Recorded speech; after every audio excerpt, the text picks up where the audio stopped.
Cool. Okay, and we're live. So welcome back, guys, to another episode of Cool Story Bro. I've got today with me Lynn, Rupert, Peter, Dan, Ollie, and Emil. So full house almost today, and great to have you get back, guys. I wanted to chat today about energy vampirism, and so this topic for me is probably the most interesting one as far as like energetics, because we talk a lot about stress and all the sort of hacks for health and longevity and all these things that are maybe more quantifiable or more measurable. But energy vampirism is something that I think most people aren't aware of, and it can be quite subtle sometimes. So, I see it all around me all the time. And I think that when you become aware of it, you become very careful about who you spend your time around, essentially, and what you expose yourself to. So, like, you can think of energy vampirism basically as something feeding on your energy. And we have like an energy field that goes around us, right? And so basically anything we're interacting with in our environment, we're being influenced by. And that's how stress can influence us, like things like EMF, because it's not visible, it doesn't mean it's not having an effect. So that's becoming more and more kind of accepted and studied in that sense. But energy vampirism as it relates to sort of people and their influence. So my theory, just based on what I've kind of seen, is that, everyone's basically trying to accumulate more energy towards them. If you think about like a living organism is trying to harness energy, right? So you have you have predators, and they will hunt, and they will try and obviously consume, resources to keep themselves alive. And individually, that's what everything's doing, on the planet. And then also collectively, you have sort of these structures like societies or cultures, and they also tend to sort of feed off the life force of a collective society. So like taxes, for example, is a good concept of just energy vampirism when it's not voluntary. So, if you agree to participate in something, and that's the rules that you both agree to, then it's a bit more mutual. But if you're sort of born into a structure and you have no real understanding of how it works, you didn't really sign anything, you didn't really participate, then in my opinion, that's where a lot of times people get vulnerable. So, taxes is just one example where there's many societies where it's done more fairly and many where it's done less fairly. And if you travel around the world, and I've lived around the world, I've seen different examples of that. But I think the way it's done today, most of the world, is pretty unfair, because a lot of the taxes just disappeared to some, central bank, essentially, and the way the money is structured. So I think, we can talk about that. But more interesting for me is like on an individual energetic level. If you think about what I was saying, we're trying to harness energy all the time towards us, like what I do with sun gazing, when I try and optimize my diet, when I try and get good air, all those kind of things basically can harness, accumulate more and more energy, more chi. We've talked about this kind of stuff before. And so that's kind of a process that we're all trying to do. And a lot of us are disconnected from that source essentially today because we don't know about it. So a lot of basically how we work, how our bodies work. And a lot of us are running around kind of, if you like, leaking energy or sort of in a deficit. And so when you're in that sort of chronic state or chronic deficit, and again, I talk about like the biological bank account. You can use it to kind of quantify how much energy is coming into the body, how much is being depleted. And I think what happens when people don't know how to give it to themselves or get it from nature is that essentially they become an energy vampire because they need to get it from somewhere. And so I've seen this a lot of times, like, passive aggressive people, or in a relationship, you'll see a couple, one person is normally always trying to start an argument because they're in some way they're able to feed off the energy when the other person reacts. And so I think that is such a powerful thing that's so misunderstood, because even if you have a good routine or a good habit or whatever to harness energy into your body and build yourself up, if you're around people that are in a deficit, you'll probably notice that they're constantly ways that essentially, people try and take that energy from you, whether it be triggering you into an argument, or just some kind of conflict, like passive aggressiveness. And if you really pay attention to how you feel when that is being expressed towards you, then you start to get very sensitive to get, okay, that person, you can call it toxic, whatever you want to call it, but basically that person, you feel drained by that person or just that interaction. And so that's something that, I've experienced in different relationships, with friends, with partners, even with colleagues and stuff, like at work. You can tell people are stressed, and it's almost like, when you're stressed, you kick the dog. It's like that kind of it's got that kind of dynamic at play at work sometimes. If you're a very stressed boss, they'll just kind of lash out at the people below them, and then that person goes home and kicks their dog, and that's the sort of expression that it just kind of rolls down. So if you don't know how to protect your energy and shield it, and even harness your own energy, well, you could become an energy vampire yourself. In that sense, you need to get it from someone else. Once you learn how to sort of harness it, you'll sort of notice how many people don't have a very clear or sort of grounded energy, and they're sort of always in a deficit trying to trigger other people into reacting to get something out of that. So yes, I see that reactive state all the time, and it becomes almost like a codependency sometimes, where two people will do it to each other because neither of them really have their own sort of core grounded energy, if you like. And so it's a little bit hard to quantify maybe what it takes to get there, but I think you feel it internally when you are there. And again, when you go into isolation, what's interesting is that there's no one around you to really trigger you. So in that state, you can feel the contrast much more strongly. Like when you're always around people and you're always in society, it's difficult because it's always there. So you don't really get the contrast. And the only way we can really sense anything strongly is through contrast, like the absence of something, and then you're exposed to that stimulus, right? It's like when you take foods you're allergic out of your diet and you put them back in, you feel it much more strongly. So the contrast is like the most powerful way to sense something that's there, maybe you're not normally sensing or perceiving. So when I did isolation for a couple of months recently, I was totally disconnected from everyone else and just in nature, and I got into a really good routine and a good habit of that, bringing energy and harnessing it with sun gazing and grounding and yoga outside and all these things. And then when I started to get back more into society, I just realized, wow, there's so much sort of noise that sort of takes peace away, because like mentally you have to dedicate energy to anything that's happening around you, right? If you hear a noise, some of your focus and attention goes there. So that's not really vampiric energy in a deliberate sense, but it definitely is draining because, your attention is being sort of diverted. Same when you're maybe on Facebook or getting a lot of technology notifications on your iPhone, you're constantly being stimulated and your attention is being dragged away. So that's sort of maybe a more not deliberate energy vampirism, but then when you're around people and those people maybe are not grounded or not as centered, then you can find yourself in situations where maybe they get triggered. Maybe they have a few drinks or they use alcohol as kind of a crutch to relieve their dopamine kick or whatever it is, and you'll see how people kind of very quickly sense where energy is and how to try and get it. And so I don't know if you guys have experienced this either in the past or in current relationships or in current friend circles, but I've basically become super aware of it. And, it's like, I wouldn't say you need to be paranoid about it, like to remove yourself entirely from people and society, but I think that you got to be careful about how much time you're spending in that sort of environment versus like an environment where you are able to sort of harness energy and keep feeding yourself. So when I talk about like the biological bank account, it's all about the balance of like how much stress you're under, what's sort of depleting and draining you, and how much you're taking in, of the good stuff from nature, from good diet and from, exercise and movement. So I think that we've kind of covered some of the other stuff on the other shows, but I think energy vampirism is a lot more subtle. And yeah, so I see it all the time, and I'm wondering how you guys deal with it and what sort of strategies you have to kind of guard and shield yourself maybe from that, other than just removing those people from your environment. And yeah, how do you think we can kind of avoid that in a world where people don't really know how to harness energy in themselves, and therefore they're always kind of running around a bit like an energy vampire, if that makes sense. So yeah, so open up if you guys have any thoughts on that.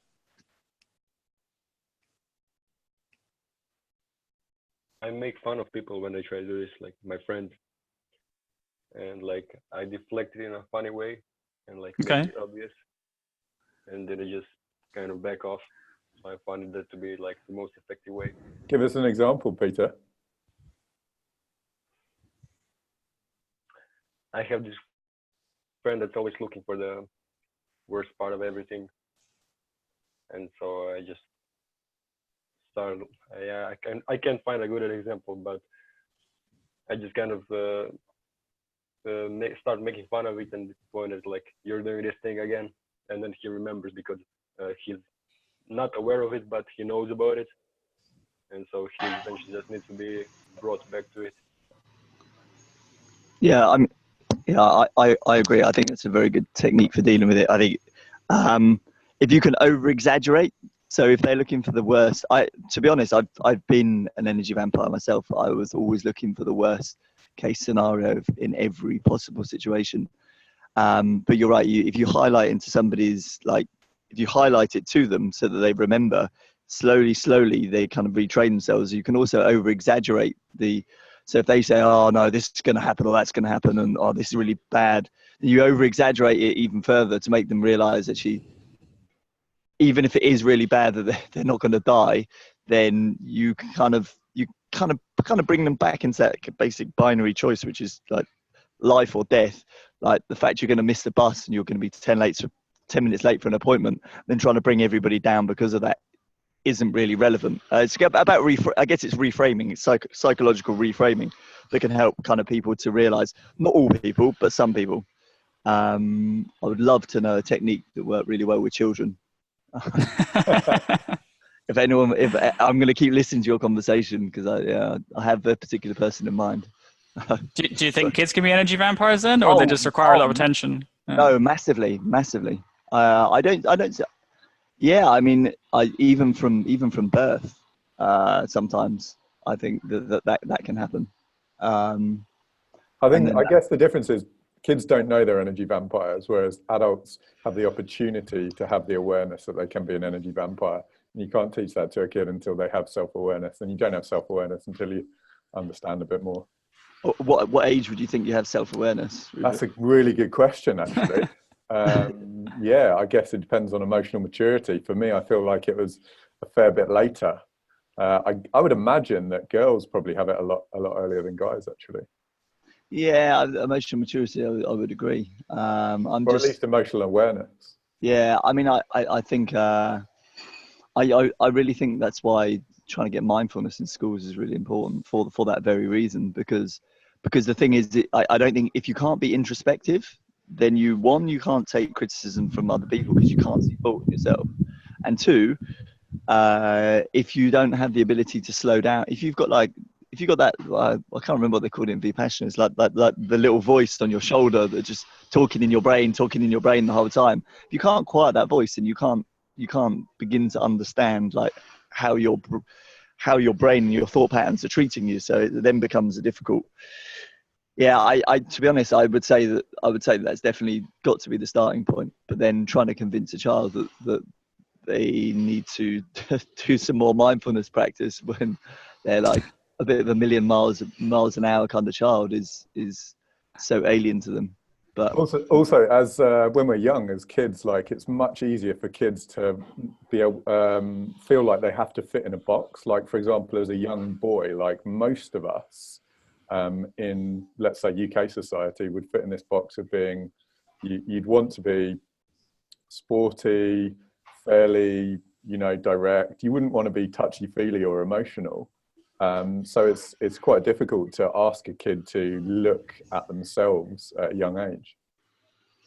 Yeah, and I guess the kids that probably are more emotional are the ones that judge themselves, but then they judge them like you're saying. So now then you've got a societal built structure of how you should behave depending on your gender, and then if you are somebody who's more sensitive, then you're like, well, you're then questioning yourself saying, well, why don't I fit in with this, because actually I see things a different way to a lot of these people do, but I don't fit in. So then you start to then that builds upon like negative reinforcement of exactly who you are. So then it's this whole cycle of, I guess that's part of growing up, I guess, of making you realizing that, yeah, you aren't a part of that tribe. You are your own person. You have your own two legs to stand on. And also I think that journey is really about, it's really difficult to ask, someone asks you, who do you want to be? It's much easier in life to go through who you're not. You tick off who you're not, and then eventually you come back around to who you actually are. Because you ask 1,000 kids what they want to be when they're young, they'll give you a predetermined answer that they've heard of somebody else, but very rarely is it truly who they are. And we all have to go through that of who, we try things, we try to be these things or these people, and eventually that part of growing up, and for me it's definitely in my 30s, no younger than that, it's by process of elimination. I would concur. But I just think it's I think energy vampirism is definitely a mix. I don't know. I've just seen such a classic case of it not being a learned behaviour, of it being so innate that I don't know. I guess it's both, isn't it? Yeah, I guess what you would say, yeah, I guess you can have one and one, like in the right situation, like you have an innate ability to do that, and if that's continually reinforced, then it will just continue to get worse and worse. Whereas if you're in an environment where you can, or that's realized as actually a potential as a potential condition of a low energy state, then maybe it can be managed in a lot better, more meaningful way. I think it's both. And if you think about think of it as a learned behavior, like you said, if you see as a kid, your parents are arguing and you see how your mom is maybe using that to get attention or energy, or your dad is using it, and you say, okay, that's how you get energy when you need it. Then you grow up thinking that is a normal sort of way to interact and communicate. You're not even thinking about why it's totally subconscious. Like it's not even you're aware of what's happening. But as a kid, you sort of learn very quickly, okay, that's a style of communication. And there's a guy talks about nonviolent communication. So I think that is, for me, that was like a massive aha moment of like, not blaming someone else for your state of being or your feelings, like you made me feel like this, or you did this to me, like that. That's how a lot of people communicate when they talk and they argue, and I think that that's a default way of communicating for a lot of families. So if you're a kid growing up like that and you hear that all the time, you just think that is what's going on, and you sort of internalize that, and that becomes your default state. Now, why the parents are behaving like that in the first place, I think, has a lot to do with the environment, the way what state of being they're in, their sort of energy deficit, if you like. And if you think about, kids, again, like bullying is probably the best example of energy vampirism, because you look at the bullies, they probably have the worst parents as role models in terms of how they feel about themselves. So they feel pretty, emotionally, they're not centered. They feel pretty unhappy, and they just lash out and they take it out, just like kicking the dog.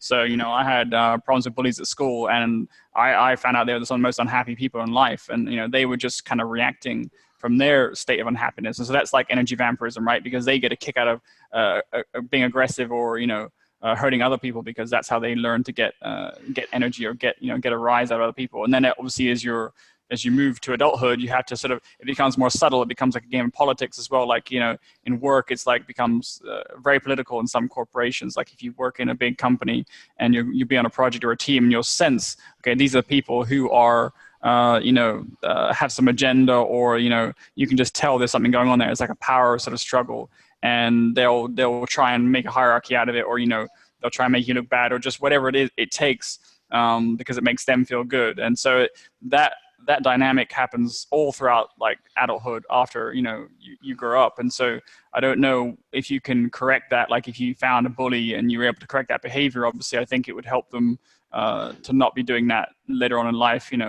I think a lot of bullies end up as McDonald's managers. So that's a story I've heard. And obviously they don't treat their employees very well. So yeah, this is an anecdote, but I think it's very relevant to this discussion. Yes, it's interesting when you start to observe the ways that adults can pull energy into their field. There's also the sad person who is always, something bad always happened that they need to tell everyone else about, which also creates a lot of energy for them, and it's not going to help them out of the situation, but they feel it creates some kind of relief if more people are involved in their sadness or in their shared suffering. Shared suffering. But there's some interesting techniques I learned about that, which came from a guy called Matt Kahn. I'm not sure if you know the guy. He's this spiritual speaker, or whatever you want to call it, and he had quite an interesting journey actually. But he talks a lot about how it has to do with their egos or their inner childs, that they need love and care, and the person who are doing this is not able to give it themselves, so they're reaching out for someone else to take that care of them that they're not giving themselves. And there's some really harsh techniques you can use to wake them up out of that, and I've tried it actually, and it's really fun and interesting to see how it works, because it's almost like they snap out of it a little bit, like Peter was saying, and I think Dan was saying as well. So if someone is saying, "Oh, I had the worst day at work. I was sitting in the line in some shop, and I felt like shit, and my shoe fell off," or whatever weird things they can come up with.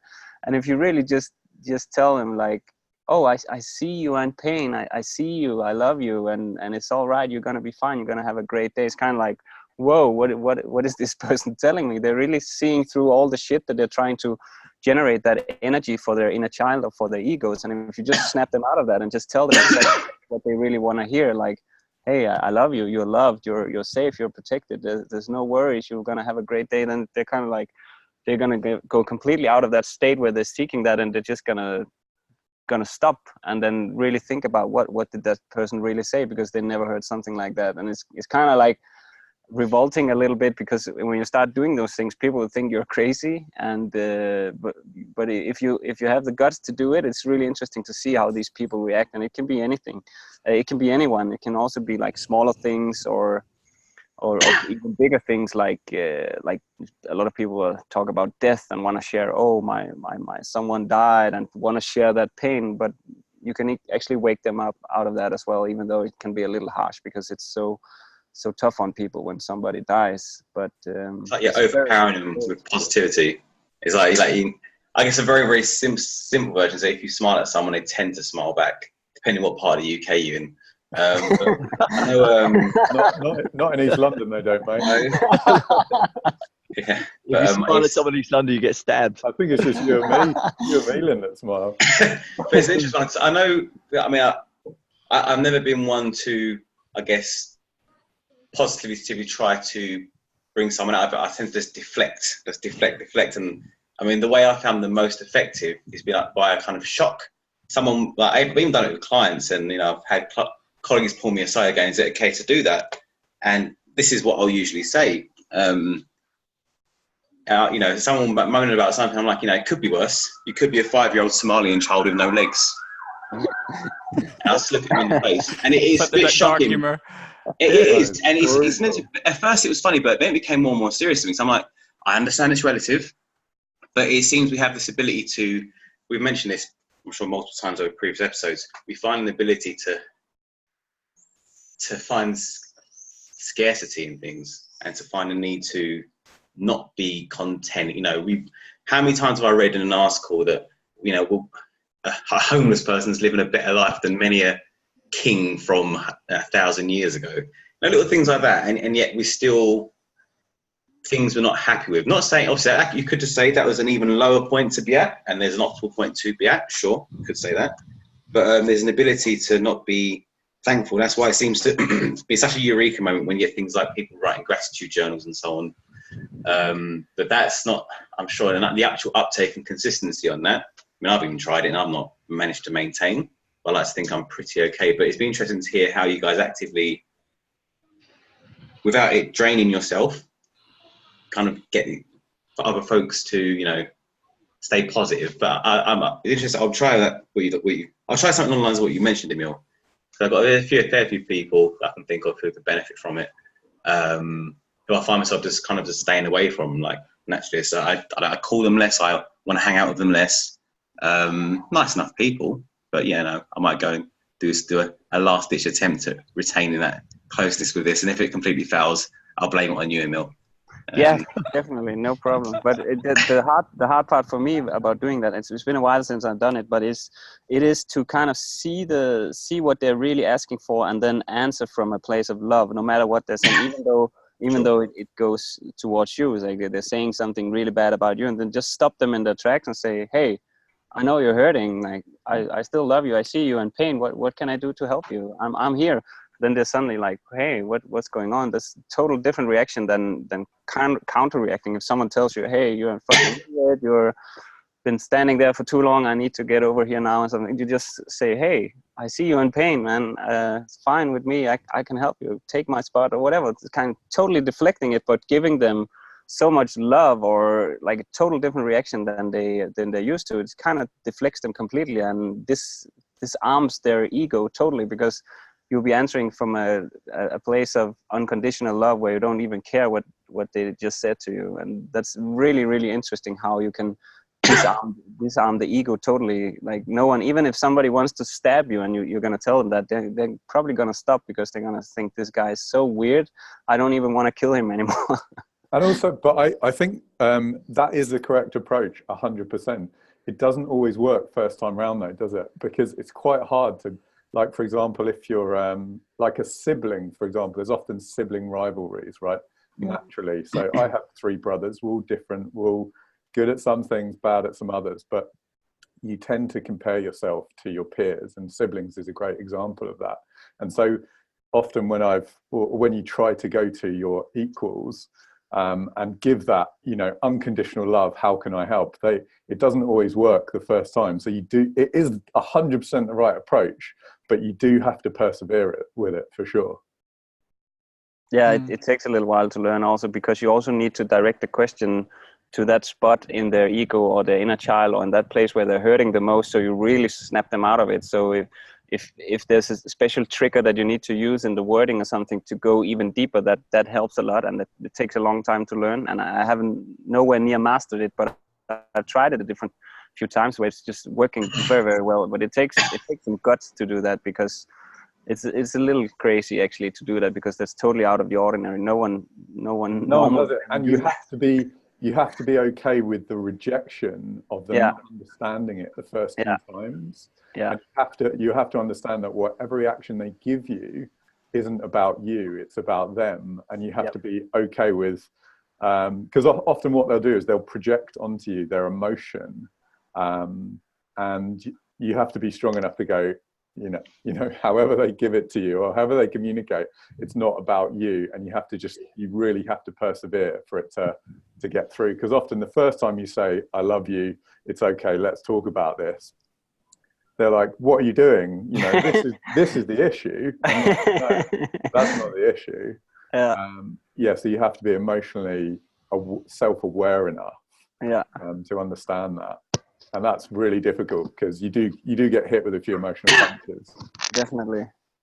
I was just thinking while I was listening to you guys there about where I think mastery is a strong word, but I think I have a mastery of it, but for certain circumstances. So when I was learning, like, in my years of training, like to fight, my teacher, my dad, was always battering into every one of his students, show no emotion, show no emotion. And so our fighting phases was this. Just that, you know, you don't show anger, don't give them anything, because you're feeding.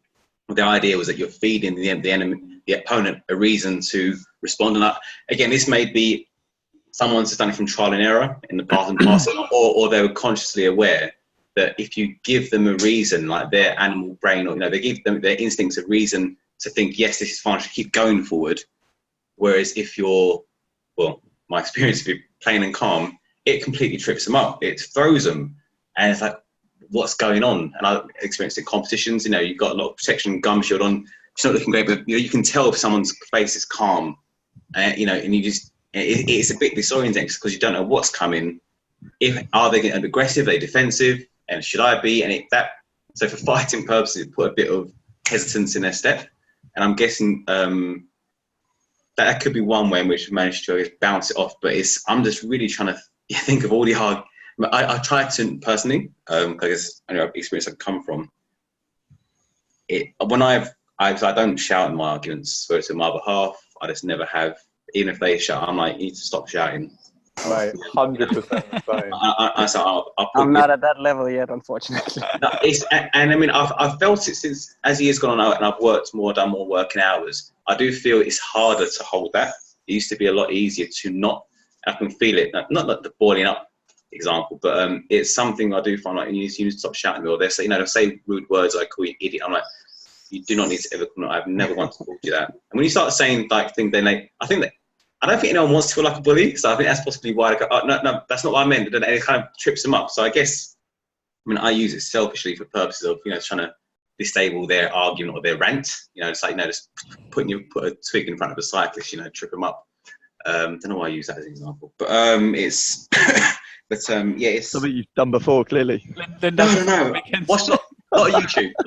Do I need to watch out for you cycling around? But it's just, yeah, I do often say, don't shout. I mean, because I just remember as a child when my parents had massive arguments, and I was over here in the past, I'm like, they're both shouting, but it's still going. Like, because I think you instinctively, once someone shouts at you, that's it, you stop listening. It's like, okay, yeah, in here, you're like, it's fight time. Let's go. What do you reckon the difference is between someone that shouts in an argument and someone that doesn't? I think it comes back to like when I fight, you know, being calm. If you like, and I think what we're talking about here, where I think Mike mentioned when two people being in a relationship feed off of each other's negativity, or however they're feeding off of it in an argument, you're both amping yourself up. Like in the animal kingdom, you know, you ever see two monkeys fight, they start off getting bigger, start getting louder at each other. It's as if they're almost like feeding off each other's hype to go, yeah, we're doing this, you sure we're doing this? We see it in fights with kids as well. It's like, what is squaring up, right? They were going to start shouting, getting themselves amped up before they can get the courage to go in. And I think that's kind of why I think when two people are shouting at each other, it never helps, because you stop listening. You put on defensive, because you're not trying to listen to answer and engage and then respond accordingly, or potentially, you know, answer thoughtfully. It's like you don't want to get into a physical fight at this point in our evolution, I think, but that's what I think we're at. I think that's what the interaction's about. It's getting amped up to then fight for who's dominant, who's alpha of the pack, who's leading this lot.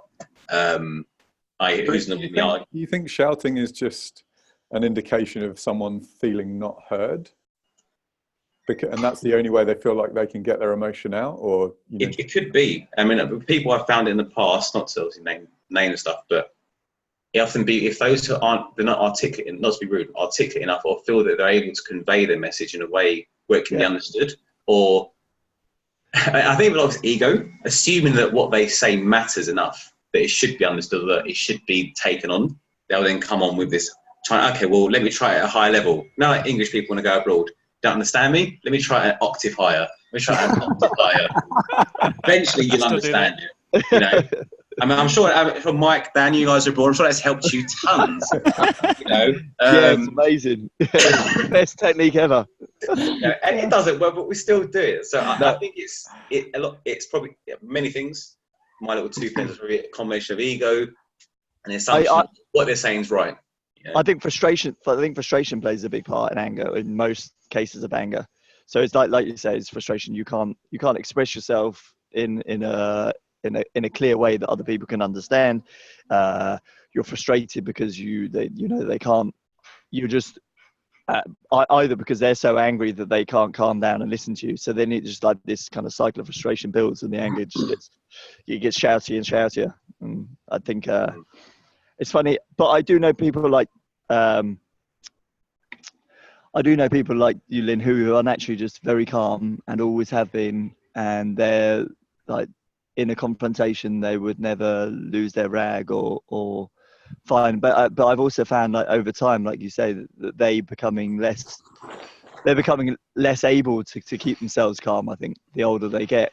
Whereas I'm probably the polar opposite. In a confrontation, I was always the first to shout, fight, like anything to get myself heard. But now I'm starting to calm down. So I had a really good explanation to what's going on as well from. Oh, I've lost you.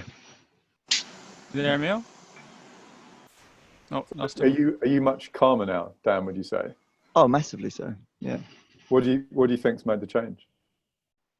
I don't know. Years of just.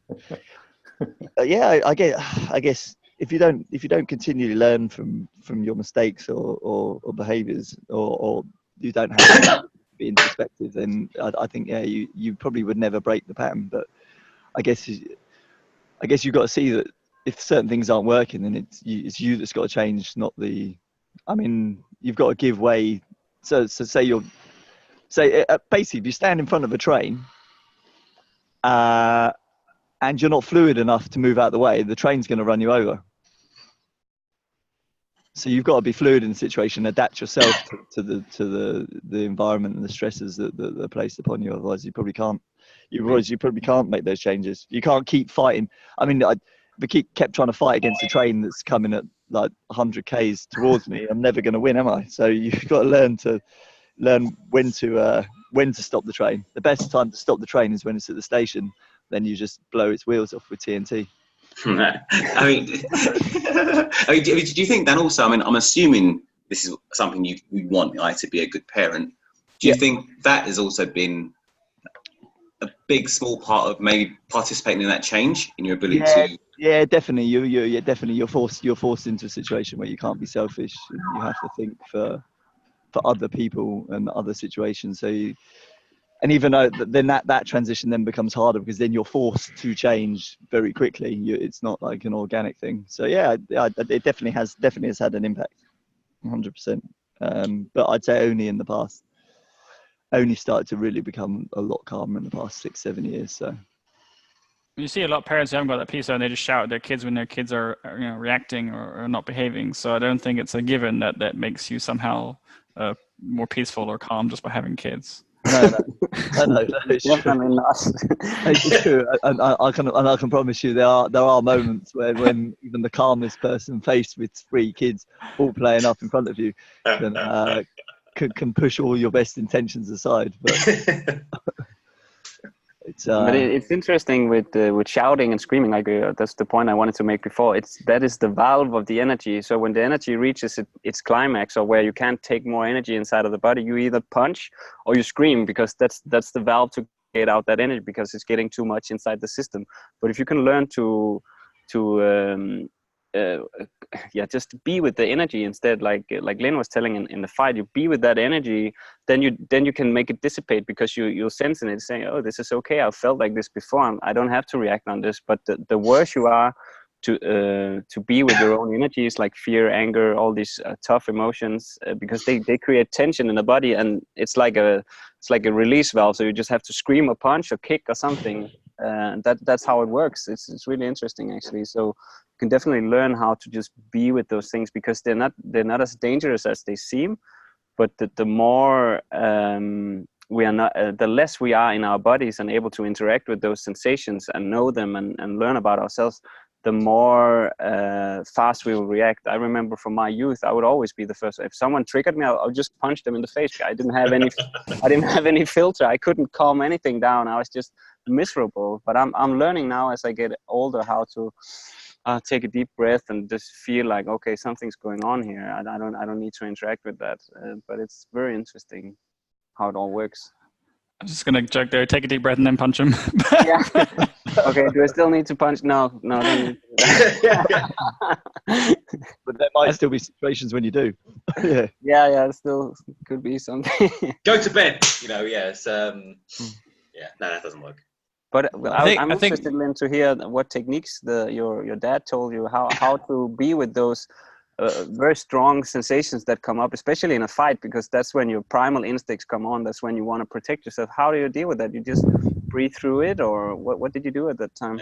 And one more question for Lynn, sorry, is also in that context, like your dad's obviously super calm fighting, but then at home shouting, like how do you resolve those contexts, right? It's like different opponent or different situation, and I can be very calm sometimes, but then with the partner and you're emotionally triggered, like it's completely different, right? You haven't got the training for that. So yeah, go on, I'm curious. Two great points. So from Emil, there was no specific, it was kind of nothing more than said, don't show emotion in your faces. That was all the instruction. I think how it became back to us is that we just kept doing it. So it was from conscious to make it unconscious, right? So it was forced. You're forcing it. It was not organic. You're making yourself do it like a same thing as doing push-ups, I guess. Keep doing this exercise until it became the norm where you weren't thinking about it anymore. And I think, and as you were fighting, and you found the advantage to it, because every little thing that you do, like Mike was saying, reintegrating the rest of humanity. You hear a little sound, it draws even a minuscule amount, a bit of your attention and a bit of your conscience. So when you try and take as much away from making this space emotionless, or i.e. still, you allowed your other senses to carry on, crack on. So it gave you a bit more. I think it gives you a bit of an edge. Not that you necessarily will win, but just awareness on, and you give you, to read, because then you'll then pick up on other people's spaces. Because people at Twitch or somewhere, they have a tell, like in poker, they'll have a tell that something's good, something's bad. When you're fighting, and they call it telegraphing. So they either will have an over-exaggerated kick, or if they're very sharp and efficient with their punches and kicks, but you can't read it, you often will catch it in someone's face. Something, will give. So that's for Emil, that was that side. And on Mike's one, no, you're 100% right, mate. He was like, you ever seen his old school kung fu movies? The kung fu master's the best, but he's like I have like high on opioids or something, or some shit like that's the complete opposite of the other end, right? So like, at home, it's always bugged me a lot as a kid. It's like, it's better with other people's kids, stuff like that. And and so it's like he had his work face and he felt in charge and in control, for his ego. that was great for him, where he felt he could be calm. Whereas at home, he wasn't the main breadwinner. He wasn't, and I think a lot of these things probably affected his ego. So it's been we'd have those big arguments to try and be over dominating stuff. But no, that's a really good point, Mike. Yeah, where it's just so that's why I said also. I think I've got that martial maybe in some parts of my life, but maybe like he did, but not everywhere at all. Whether that's attainable is another story, but I'm definitely aiming to get it in large parts. I mainly interact with people. I don't never get angry by myself. I feel drained. But yeah, I want to add as well. I think subconsciously, you guys mentioned it earlier on. I had a plumber over, so I had to black out screen. But I've always bugged my girlfriend at first, but currently with, but she got used to it. Where one day a week I don't want to be around anyone or do anything. I've always kind of done this. I'll say I need to recharge, you know, and I guess it's probably part of that because you know it's a lot going on during the week being leached at. I've always been aware, fortunately, I've been very aware enough that I need at least 12 hours. You know, I could be going for a walk, laying in bed reading on the PlayStation, could be anything, as long as it's just me, myself, and I, just in my own little space. It seems to be enough time to like just recharge, and I build up my tolerances. I think is the way to put it for the week. Yeah, that seems to be my current technique at the moment, I'd say. And there's different ways of reaction. Like you said, you don't tend to shout in an argument, and I think that, you know, people might think that's the better response, but it really depends on the context of how you're feeling inside. Because, you know, some women, maybe they don't respond back because they feel vulnerable or intimidated, and they'll be quiet in an argument, but that's still going to be really draining for them, right? It's not like they're suddenly at peace, or like that doesn't affect them. It's just they're not expressing it. So I think you can feel internally how that situation is going to affect you, and if you need to release it in some way, I think for me the best thing to do is just to disengage, because I don't know any other way. If I catch myself starting to get heated and potentially shouting and just like, you know, I'm going to lose my peace, I just have to disengage. And you know, that might also seem like you don't care if you do that in a situation with a partner or someone, you know, there's something to be resolved, and you just kind of walk away. And people will say that sometimes, don't walk away. It's like, well, no, are you trying to trigger me again? Like, is this some energy vampirism going on? Why don't you just let me cool my shit down, then we can have a discussion?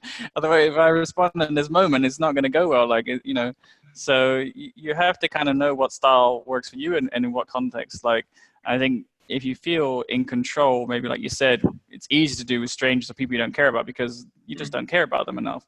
And so you're not going to lose your rag over it. Like, people, I find driving quite stressful, but now, I used to anyways, but now people like might honk at me or something, and I used to react, and now I'm totally, it doesn't bother me at all. I don't honk back. I'm just like, whatever, and I'm just driving away. But, you know, the context of that, like who's trying to push your buttons or whatever, is like, I definitely don't respond to people I don't care about. It's not important for me to lose my peace over, but the people I think who you're more connected to or you feel more attached to, it's all about attachment, right? So it's some dynamic of that relationship. If there's a lot of attachment there, then there's also more suffering. And that goes back to a lot of basic Buddhism, basically. And I think that applies in this context of like, if you feel triggered by someone that you care about, you're going to respond, and you have to know when you're not able to respond in a way that's going to reach any resolution, then you have to just disengage. For me, that I feel that's my only sort of button I can push to disengage. And then it also seems like you're not caring, but that's still better than just like lashing out and shouting or whatever. For me, I feel like I lose my peace less.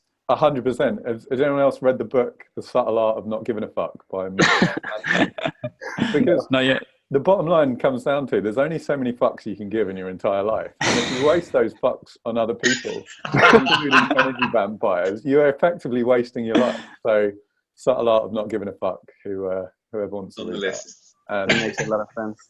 It's also the first technique they teach in Krav Maga, which is this self-defense technique that the best fight is the one you run away from, because you already won. You don't have to engage. You just run away. So if somebody wants to fight, just if you can still run, just run. It's like really, because you're disengaging completely. They can't do anything.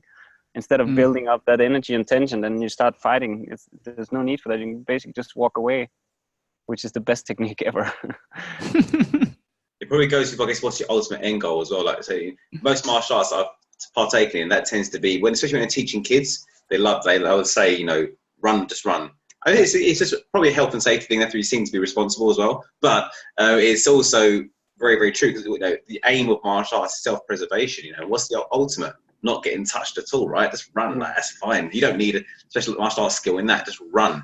And I think that probably comes with with arguing as well. I find you probably say maybe my how I am in, say, like Mark saying, intimate arguments with loved ones you actually care about. I'm probably not the most productive. Not say I'll just go kind of like ignore noise and along the lines of, all right, so what's your actual underlying problem? And if they say this, I say, well, I don't agree. And I say, is it likely you'll change your mind? They go, yes or no. I say, well, let's just end it now. And obviously that doesn't help, right? But then I know, okay, it's not worth my time. Then I say, giving the fucks. And I guess and I can understand why it'd be very frustrating if you're so used to maybe your family dynamic is like, whoever they are, that's how you get shit done and sorted. But I've just never had that want in me. I'm very, very aware because of stuff that happens in life that it's just not this, life's too short. Life's very long, as long as it is short, But I just don't, if I can, I'll consciously just keep the negative away. And whether that means, maybe going out, I don't tell them where you're going. Like, oh, where are you? They go from angry to scared, But stuff like that. It's just, I just don't. There's so many other things I could be doing right now. I think is maybe it's not the best way. It seems to have worked. It may, but it works if they actually address the underlying issue. The danger with that is that you come back to that argument again in the future. Oh yeah, and you just have it over and over again, and that's a very easy one to do. Or what it does, it brings the volume down. Because I'm just very aware when you see any sort of debate happening. Debates very rarely you have anyone actually trying to get. My assumption is that very rarely people go into it assuming, you know what, I might change my mind today. People don't seem to do that when they go into these debates or arguments. They go into blunt force their point of view across to the other side. And so as soon as someone starts shouting, I'm not listening, no one's really listening. And so what I found is when I've reacted where I have, it's then led to maybe the conversation the conversation probably will carry on, but a couple decibels lower. And it helps a lot because it calms them down as well to actually listen, because they're actually in a place to listen. And even if it ends with, okay, we agree to disagree, which I thought as a kid was the weirdest saying in the world, but I understand it a lot more as an adult now. I agree to disagree. And it's like, okay. It just seems to, just trying to get them away from shouting. For me, my experience has been the best thing. But but dealing with any vampires, I'm not the go-to guy for that. What about cultural differences is how people react as well in certain situations. I remember the first time that I went to Milan and to Rome, and I just found the Italians like super, super aggressive. Oh no, that's just how the Italians are. No, actually they are. A lot of them are actually just really aggressive with how they come from this confrontation.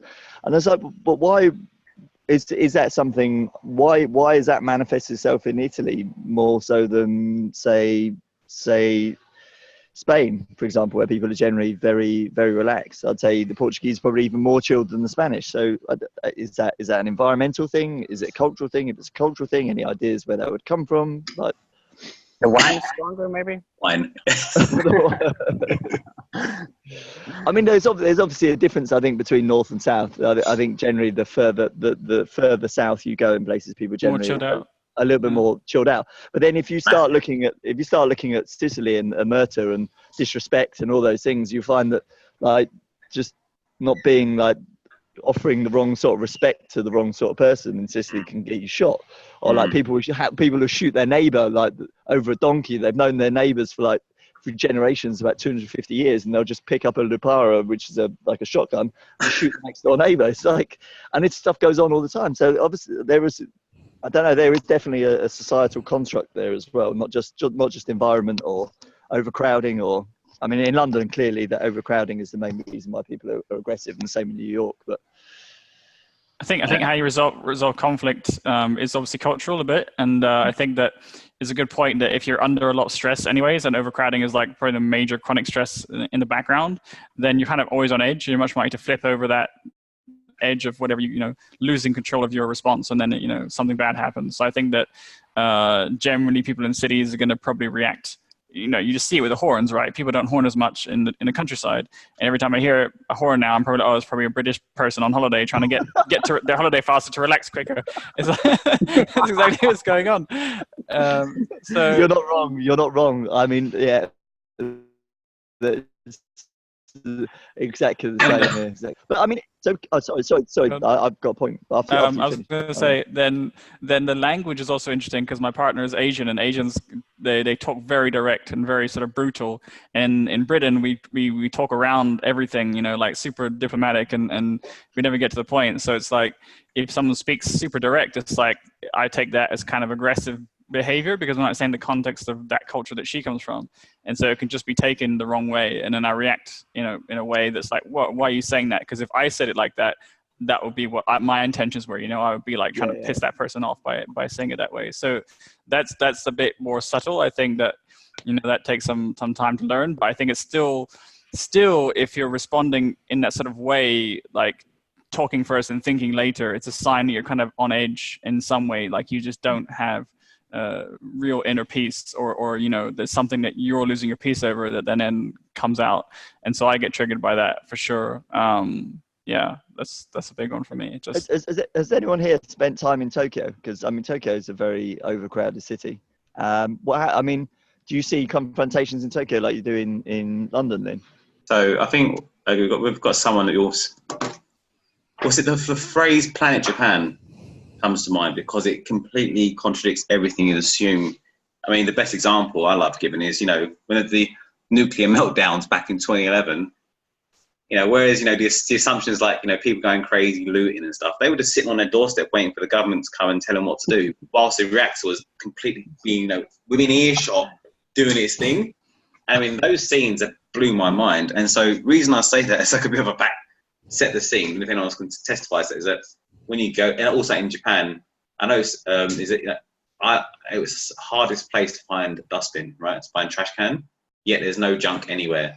All the cars, I think they wash their vehicles once or twice a day. All construction vehicles are shinier than my personal car. Like I didn't understand how that was the case. Like there's this, and the reason I say that is because like you're probably indicating towards, though they're a society who have been known for things such as kamikaze for suicide, probably interaction between one another, whether it's falsely so or not, or it's genuine, it's like probably some of the lowest crime figures ever. Like some of the, it's acts of violence it's not seen or heard of. People are you don't really hear about people concerned about safety. Like in Tokyo, even bits that you'd probably consider like a ghettos area. It's when I spoke to friends who were there, and when I've gone around to see these places, yeah, you can tell they're a bit run down, but there's still this somehow this unified sense of pride, and it's just it. So to answer your question, on the surface, I say surface level, from interaction between one another,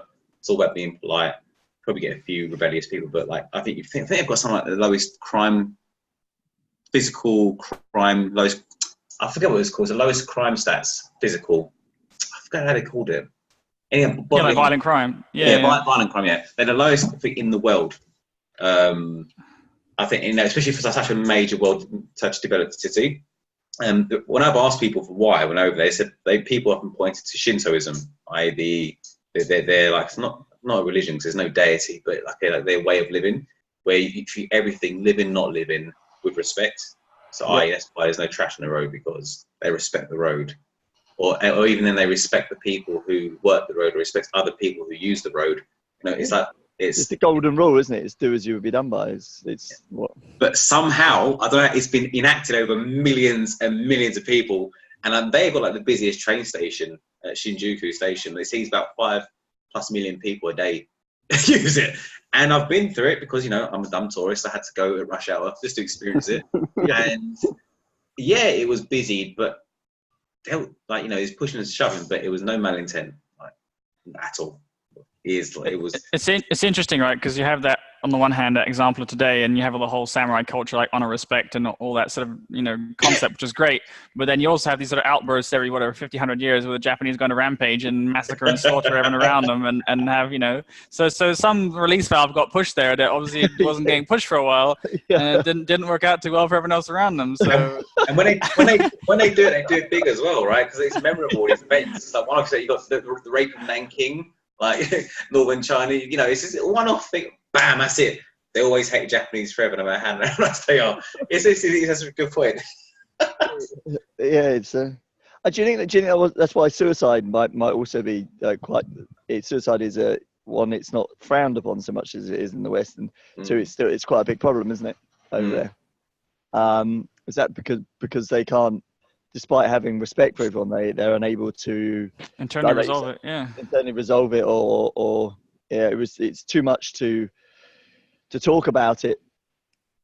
It's just not the done thing, because if you have 7 levels of respect depending on who you're talking to, and you couldn't discuss that with them because it's impropriety. I mean, it's like I guess it's kind of it's a very hierarchical society from my understanding, that and you can't really step beyond your rank. I mean, they're known as one of the most sexually repressed nations in the world as a country, and not just sexually is my headline grabber, but throughout, like you're saying, there's like, whereas in other countries, there's like an unwritten rule on how you can solve your disputes. There is no real barrier between you and someone in the workplace who's top of the food chain, however you want to put it. Whereas that's everything. Like, I mean, it is different with our age group and then subsequent age groups, and it's one thing because they're not as enclosed as they were, not as insular. Like, exposure to the world is now massive. Levels of tourism spiking, highest it ever has been, and I think that's probably the reason why. Because I noticed when I was in China as well that the kids were different. I mean, understandably, also the kids are now didn't go through Mao Zedong. They didn't go through Cultural Revolution. They didn't go through that shit. And as it's gotten integrated with the rest of the world, some things have gone over to the West, I guess, like aside from anime, but also other things. But then Western influence have poured in because there's just a massive vacuum and there was space for it. I think that's what I reckon is the reason why. So things will probably change, hopefully for the better. And I think they're actively going to be, they've started inviting foreigners into the country because they've got such an aging population. It's like 2 to 1 at the moment. Like, they've got 2 taxpayers paying for every retiree. And I reckon by 2050, if it goes at the current pace, the population will go from 120 million to 70 million, something stupid like that. And so they're going to actually invite foreigners. So that will have a massive change. It cannot not have a massive change, Fighting on the streets outside the pubs. yeah. We've got there's loads of Brits who'd love to go over there. I'm sure they get that really well. Should we have a cool story bro fight over in Japan? Yeah. But funnily enough, I was talking to somebody today before the meeting in Hong Kong, and he said that he's been there 9 years. The integration with, again, it's that cultural difference. He said he's so surprised how quickly the change has happened. They always thought that Hong Kong was going to be a kind of frontier post between different cultures that would be this kind of ability for people to trade that kind of cross the kind of western eastern barriers. But how quickly the Chinese government have pushed the kind of Chinese influence on Hong Kong is accelerated, how quickly it would go. And he said what he's surprised about is just how people just there and just agree with it. Oh, so therefore he said that and he's in charge, so therefore we must not question it. It's just kind of like blind faith.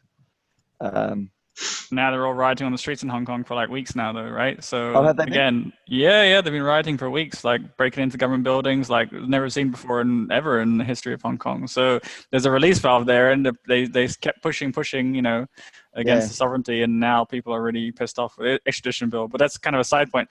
I think it is important in light of how cultures deal with this repressed energy, if you like, and how that manifests in energy vampirism in that sense. Like, if you feel maybe you don't have sovereignty over your own life, or your own time, your own money, your own resources, or it's being taken from you in some way is unfair, then there's only so much pushback, and then it starts to spill out. So I think that in in confrontations between couples or friends and just people, you see like what we're talking about, how to kind of protect yourself against that. But collectively, I think there's also a lot of pushback now against that in sort of intrusion, and it's not respected. Like, peaceful protests weren't respected until it got violent, and then and violence doesn't, you can say it doesn't fix anything either, but it certainly does show what people, the sort of threshold people are willing to tolerate. So it's like, in Hong Kong right now, I think that they've been pushing too hard, too fast, and now there's a massive backlash. And so, how that gets resolved again, like with Japan, you might say, oh, okay, that was a good way for cultures to get along and, minimize death and suffering and violence. But in some way, generationally, it kind of comes out. Like, I think it's a young generation now in Hong Kong kind of feels like, their voice isn't heard or whatever. And in Japan, like, I don't know what it took after World War II and all that sort of massacre to get to a point where they can kind of coexist and live peacefully. Whether there's something building there, or is it completely resolved? Like, you just don't know, right? These things take like decades to play out.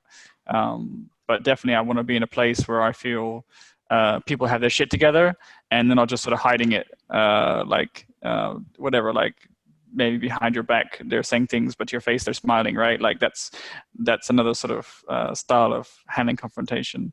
But I feel like it's interesting in Thailand and Bali, in these places where I spend a lot of time, because there's a lot more nature. People generally tend to be a lot more connected outside, and they have something that keeps them outside every day. They're not in offices, a lot of them, outside the cities where I go. They're just on the fields, they're just like in nature, and they're happy to smile. You have obviously, people that treat you like a wallet and the tourists because you got a lot of money coming in, and that whole aspect of tourism. But I feel like you're just a lot more respected, and the kindness is genuine. So it's like, it's just a different sort of way of interacting with people. Whereas I feel cultures that don't have that balance and that connection, they're just always more of a chance of like being on edge, someone being on edge, and that flipping over when something doesn't go their way or they don't respond well. Then it's like it's straight into confrontation. And just worse in cities. I mean, that's my experience. I think it would be interesting to talk about the flip side of energy vampirism, which is also very important, how it works the other way around. When you find a group of people who are resonating with the same energy frequency, and you have conversations like this, you can feel the energy is building. Instead of someone taking all the energy, it's kind of like you're building something. So instead of 1 + 1 giving 2, it gives like 3 or 10 or something like that. And there's a really interesting book about that called The Ninth Insight. I don't know if any of you read it.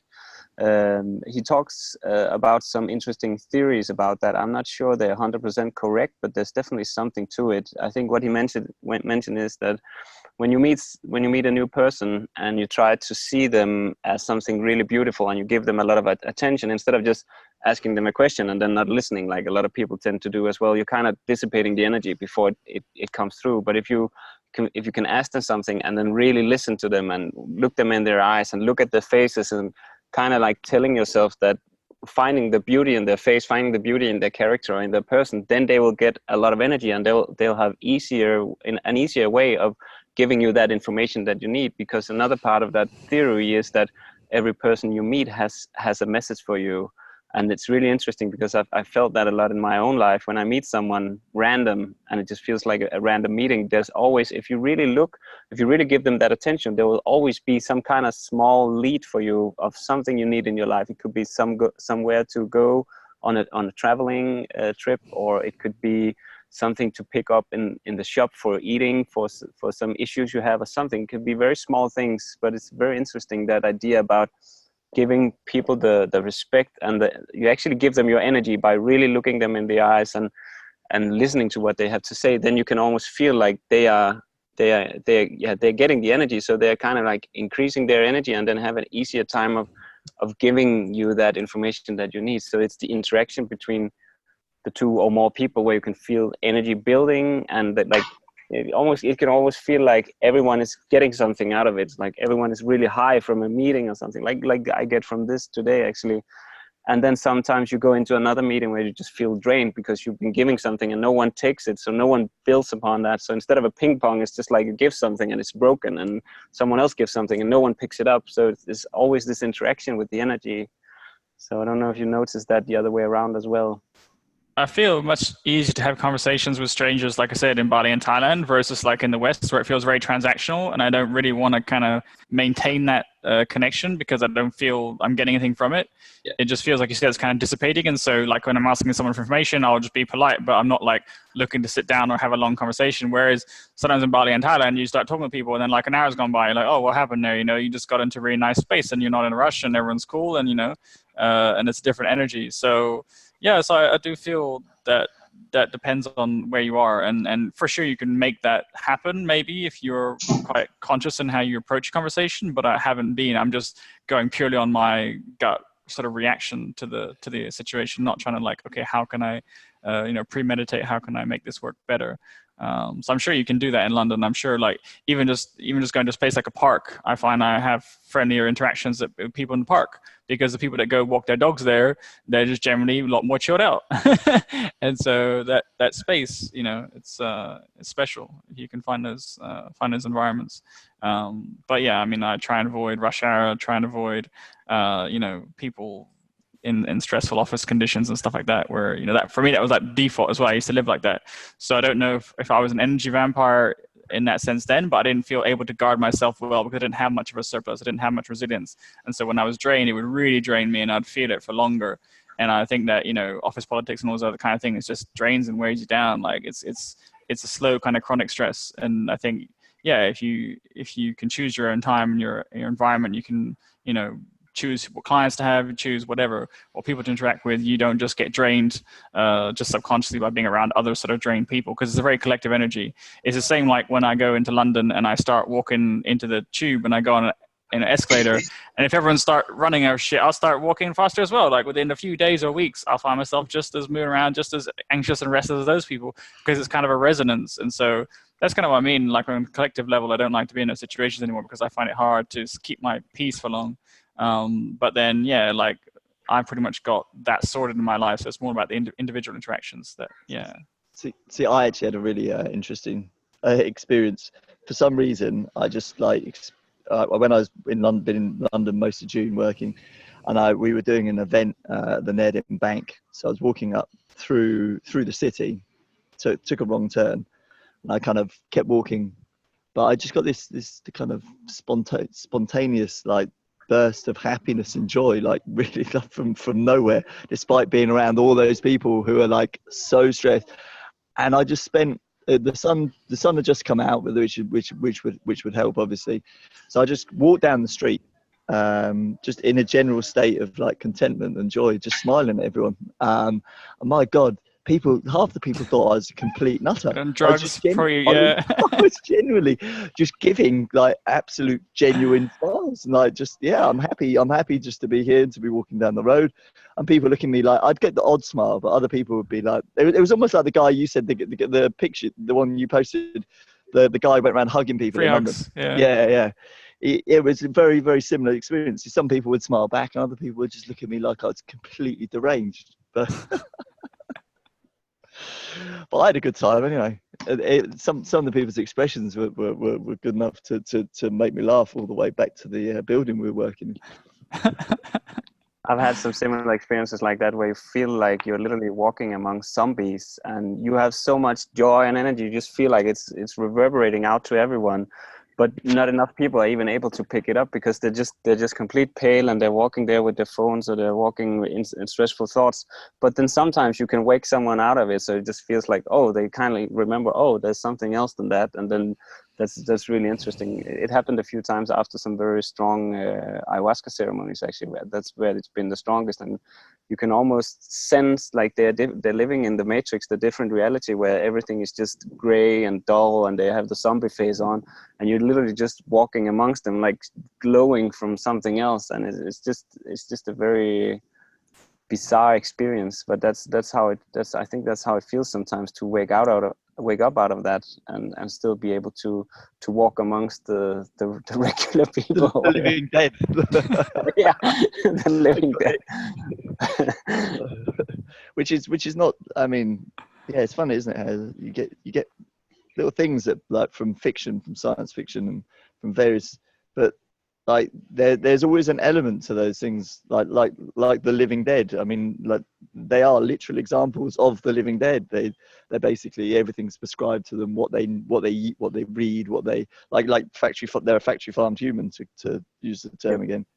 And in essence, they're not really experiencing life, so they are actually the living dead, and they are actually zombies. So it's like, Get your guns out. pardon? Get the guns out. Guns of joy, peace and happiness. The love gun. Yeah, I think you get arrested if you call Emil, you keep your love gun. You don't want to be firing that in people's faces in the bank station. Unless they consent.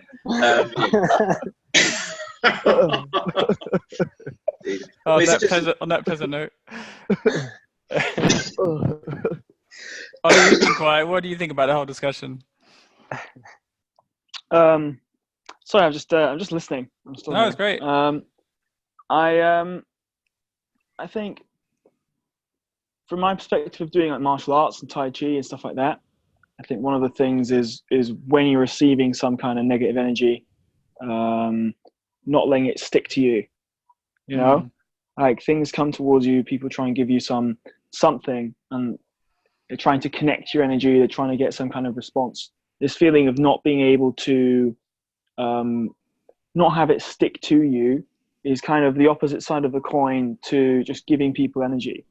And I think if you can give people energy in a really nice way, then it's very difficult for people to stick to you and to kind of to drain your energy. But if you're in if it's someone who in your family or someone who you're close to, it's way more structural, it's way more subtle. It's kind of like about reestablishing boundaries and stuff like this. It's very difficult to deal with it without having some coping strategy, like you were saying, like saying, "Oh, I'm gonna leave a room or not to shout." But I do think that this is just what I've personally thought for a while. In terms of energy, you can feel people's intention. You can feel if it's good or not. And so what I try to do, all that said, is just try to be as nice to people as possible without trying to stick to them or trying to take anything from them. I just kind of but at the same time, there's nothing really there. It's just very, very light. So that there's nothing really to grasp onto. But, I do so much Qigong stuff. Like, for example, it's quite unusual. It's different for me, for example, to have a conversation like this online, because I'm spending all day doing Tai Chi stuff. I have a good sense, even if it's just in my own mind, of someone's energy. They're talking to me. I can feel like I can get someone's intention. I can move away from it or deflect it. If it's just people speaking online, it's kind of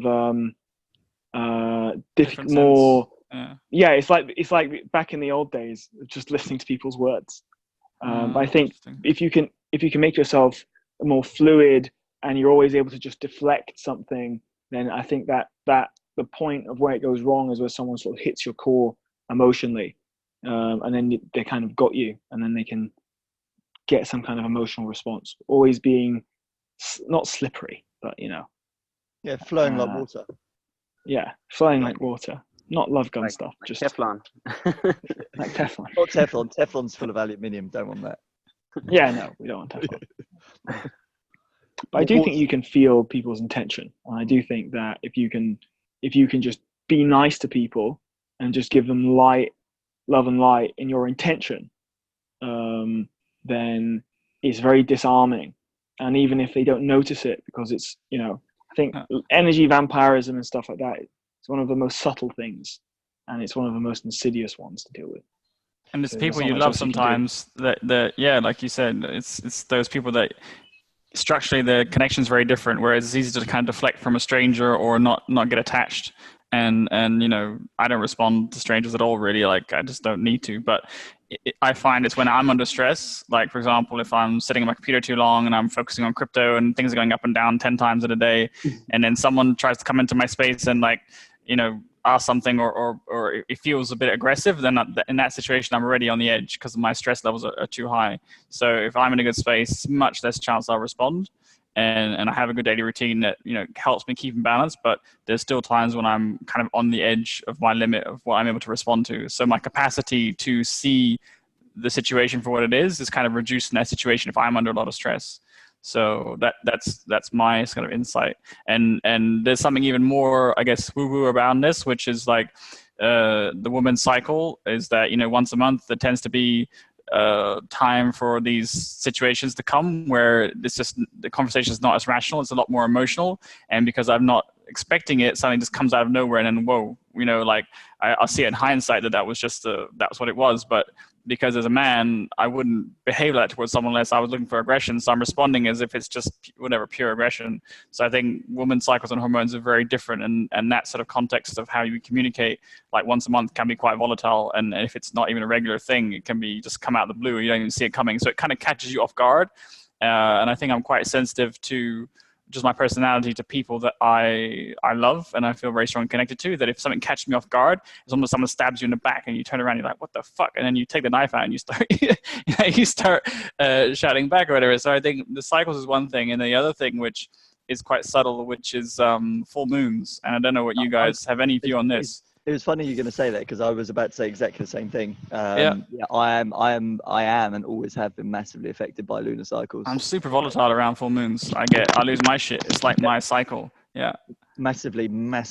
On a not all full moons, but certain full moons. I think especially closer to super moons, like closer to the equinoxes than the solstices. But yeah, I find that I'm sometimes so wired that my sleep just massively affected. Sometimes I'm just a complete nut job. Like I'll just lose all my shit. I'll just end up like just going on a complete bender, drinking and then it does definitely affects me. And so when those two things collide, like a super moon and the woman on a cycle, like there's not good, it's not good alignment of stars. You better start putting those things in your calendar so you know how to prepare. Weirdly enough, I can feel a certain thing, and I can generally, I even without consciously knowing the moon cycle, I can say,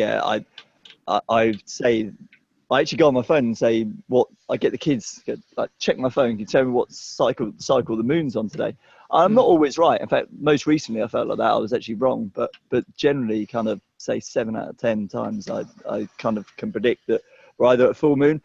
We're actually it's the first 3 days running up to full moon, and the day after full moon, it's like everything completely subsides. Yeah, it's the same for me. Sometimes the build-up is the worst, actually, and then on the full moon there's this release even where it just feels like, oh, now it's better again, and then it subsides, like you say. But the build-up can be really tough, and that's usually when I figure out, oh, now it's soon full moon. It can be up to the maximum is like 4 or 5 days before, and then it kind of tops right before the full moon, and then sometimes on the day of the full moon it's all fine even. So it's really interesting. Yeah, my sleep is always disturbed around full moon. I think that also affects your stress threshold or your resilience for that, the next day. And if there's a couple of nights of that, and then combined with whatever, other cycles, then it's hard to kind of track and predict all these things. You only notice it in hindsight. You're like, oh yeah, it was full moon. But the sleep thing is pretty regular. Like every full moon I'm affected. And like you said, Dan, some full moons, it feels like I'm just more volatile generally.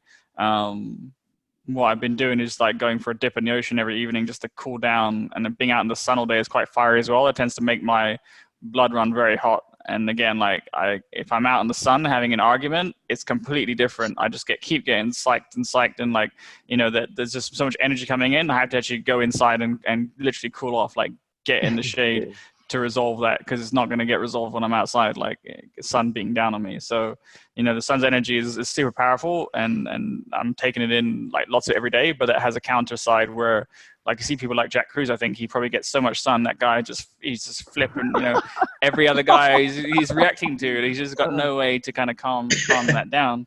So it's a balance of energy from nature and the elements, and like the ocean for me really helps to kind of, I just feel so good every time I do it. And it's like getting addictive now, just like sun gazing was, where I want to go in at least once a day and just kind of cool off at the end of the day. And it just really helps, balance out that energy. But yeah, there's definitely a lot of influences there. It's hard to kind of, sometimes you really think you have your shit together, and then something happens. You're like, well, what just happened there? Like, and then you try and understand it better, but it doesn't always mean you can Well, predict it or prevent it. well, that's the point.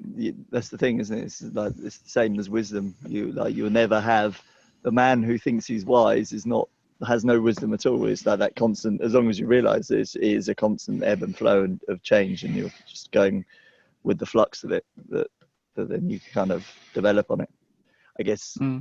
I guess that being the most important part of it. But it's funny how if I said to people, yeah, I'm really sensitive around full moons, people think I'm an absolute nut job. I think you're a lunatic. Yeah, exactly. An actual lunatic. Yeah. Oh, yeah, the origin of words is interesting, right? Yeah. That's actually where it comes from, because people indeed. tend to get lunatic during lunar cycles. So that's exactly where it comes from. And that's Well, they put more police on, I think, don't they? I actually heard they put more police on the beat. They can call it the male period. Yeah. When it's a full moon. No, wait, that's in the UK we do. I know that for a fact. yeah. But there is definitely. I mean, the whole kind of werewolf myth and things. That's definitely come from the same. I mean, it's clearly an ancient pattern that has happened from time and time again. It doesn't happen to everyone, which is why there was kind of myths of werewolves and things created that had the full moon cycle, and they always went a bit crazy during those times because, I guess that's just one way of explaining like one of the natural cycles to children. Yeah, it's like a kid's story. Yeah, I think archetypes and mythology are kind of really, really important for developing that. What do you guys think is the explanation for this, like evolutionary? What for the effect of the moon? I don't know. Well, it's a water body, right? It affects the tides, and we're all water. I mean, there's definitely something going on there where it's super powerful in terms of its effect on water, and at that time, it's just going to affect us more. I don't know. Like, astrology is kind of an interesting field because so many people dismiss it, but just this one insight into it tells you there's something way more going on than we really understand. And you can go into astrology and the older science, like the Vedic astrology behind it, and these people had a whole system worked out. It's almost like mathematics for understanding the planets and how we kind of relate. No worries, buddy. We'll see you a bit. And things like Mercury retrograde is again like going like one step further down than full moon, which is this time happens a few times a year where Mercury retrograde tends to be like a more troublesome time for you. So you might feel stress at times you wouldn't otherwise feel it just because the planets are aligned in a certain way. If you think that everything is connected, like literally everything is connected, then the distance between planets and the Earth will have an effect on everything on the Earth. So just like you have full moon cycles, you have solar cycles, you have all these other cycles that are all affecting the Earth and all life on it, right? Like when the solar cycles are different, it affects crops, harvests, also climate, all these other things. So there's just that level of understanding is not really kind of acknowledged or integrated into sort of Western understanding of mood, emotions, all these kind of things. But full moon and Mercury retrograde is like the most sort of common things of astrology that we kind of accept. It's like a very crude understanding that we're left with because we've lost so much knowledge, but those are still kind of admitted. There's some influence there. But you can get into astrology and everyone's born at a different time on a different part of the Earth, so they all have slightly different charts. And I'm not an expert at this, so I can't really go much deeper on this show, but I've had some things shown to me about myself, how the way I react based on my charts, and it's spot on. Like other people just don't react that way. So I don't think everyone is as affected by full moon as everyone else. I just know that it does affect me quite strongly. I don't know if that answers your question. Yeah. No, I would agree. I mean, obviously, dependent on the alignment of the planets, depends on the frequencies of light and how light would be scattered. And I mean, you breaking it down into kind of base frequencies of kind of electromagnetic fields. I mean, it's very easy to see how each of the different alignments can affect someone. The time of day they're born, how they're born, how much the period in time in which their mother was in gestation. I mean, it all clearly interplays, and it's ridiculous to think that it's not connected and things aren't massively interrelated.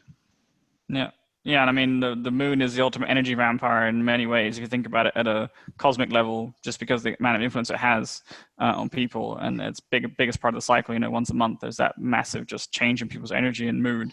And it's only, you can only put it down to one thing, really. Like, you know, the statistics are there as well. Like, it affects stock markets, it affects a lot of things. Less so nowadays because everything's controlled by computers, but stock market cycles, when it was heavily, you know, human traders on the floor and stuff, there used to be a lot more impact on stock market cycles around full moon and stuff like that. So see, when a woman is well aligned, the frequency should be she should have a period on the full moon. But if your circadian rhythms match up, you generally find there is like a quantum pattern, so like a kind of a close match where there's not exactly the exact day of the full moon, but something around correlation strong. Yeah, exactly. Yeah, I've definitely seen that with my better half.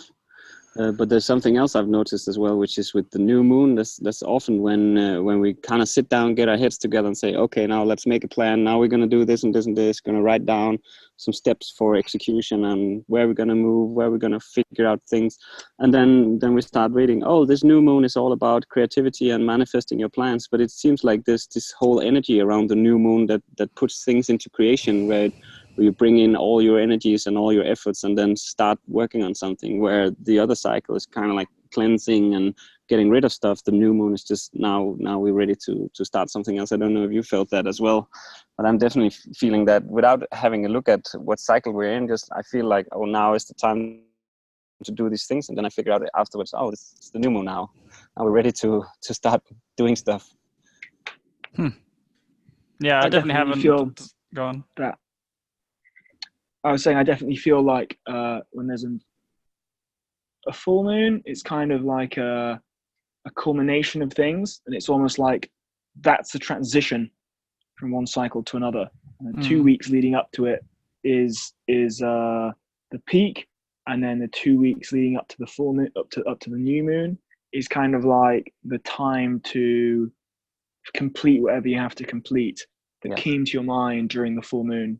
And then by the time the end of the new moon comes around, and another thing about it is it's like over the last year or so, I've been getting more into sun gazing stuff, and the moon is reflecting the sun, you know, and so there's data in the light, and so you kind of, who knows, you're kind of getting something from that. And so it's kind of like the universe shifts, the moon's we're flying through the universe, you know, and then you look at the new moon, and I look at the new moon and just like hang out and meditate a little bit, and I'll get a sense of something, some sort of shift or some sort of new thing. And I often sense that I have to kind of act on it before it's gone, before it's a new moon. So I agree. Nice. Yeah, it's interesting. Yeah, there's just so much there that I've yet to delve into. Like, I think my wife is way more into astrology, and that tends to be her interest, but she'll always give me information and advice on dates, when and when not to do things. She hasn't yet calculated when and when not to have arguments yet. Let's see if we get there. But yeah, no, I definitely feel that is one of those influences. It's hard to predict, but it definitely manifests, and it's repeatable. Like with my sleep, and that definitely affects my mood. If I haven't slept well for a couple of nights, I will feel more on edge and less able to handle other shit that I don't want to deal with. So probably the crypto markets get busier and busier. Then that's just, you know, another sort of background stress that I wouldn't normally have to deal with. So yeah, that's interesting, guys. I know we're going on time here. Anyone else has anything else they want to share, or we can wrap it up? I'm good. It was a good one today. I'm good. Yeah, I think the more people you have, the better it is, because obviously everyone has their own different experiences and insights and reflections. So everyone kind of comes together, and I think it does work actually without the muting the mic. Cool. Unless of course it was like it helped a little bit, like better interaction somehow. Yeah, unless of course someone's in a really noisy environment, in which case it's essential. Yeah. Cool. All right. Well, we'll try and pick it up next Tuesday then, chaps. Great to chat, and we'll see you soon. As always. Speak to you later, guys. Bye. Bye. Thanks, guys. Bye.